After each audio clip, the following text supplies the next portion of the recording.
Wild Wild West, yung title. Parang the idea nito ay parang memorabilia about the mga cowboy times. So makikita lang natin yung mga cowboy films, no? Mga old cowboy films sa old movies, no? Tapos makikita natin na minsan hindi na talaga ganun ka-pure yung cowboy kasi parang mga farmers na lang yung iba, diba?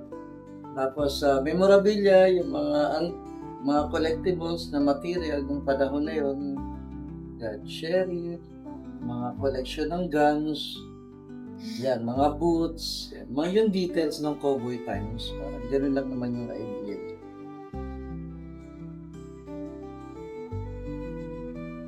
Nostalgic lang, parang gano'n lang yung idea.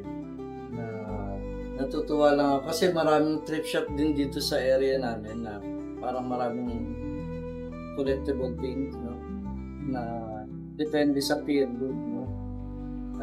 In this case, parang yung period ng cowboy times, Wild Wild West.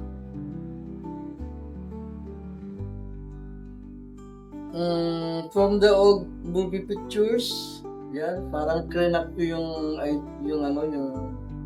pinakabida, clean up ko siya. Tapos the idea is, halimbawa, parang sino to yung famous cowboy actor na wala na ngayon. Wala na siya, pero yung mga memorabilia nung time niya, nag-i-exist pa rin.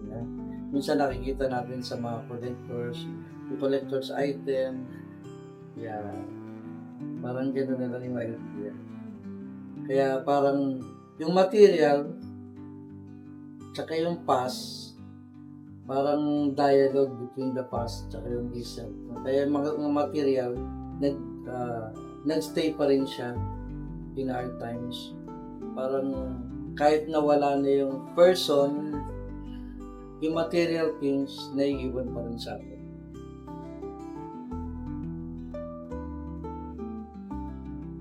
Yes, so yung research, no? Kailangan may mga images ka nito, so hahanapin mo rin. Minsan meron din naman sa internet ng mga images, meron din yung actual, so kino-combine ko na lang yung mga yung connection ng past at sa present ng idea. Na nakita mo yung mga lifestyle ng araw.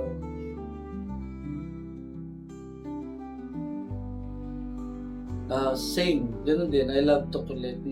Medyo old soul din ako so mahilig din ako sa mga vintage material.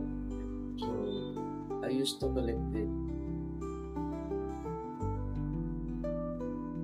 Parang nostalgic lang na, ganun pala yung lifestyle noon. Ito pala yung ginagamit ko. Parang ganun lang. Parang nakaka-amaze lang na makita yung mga gamit na hindi ka pa nabuhay pero nandyan pa rin. Nostalgic.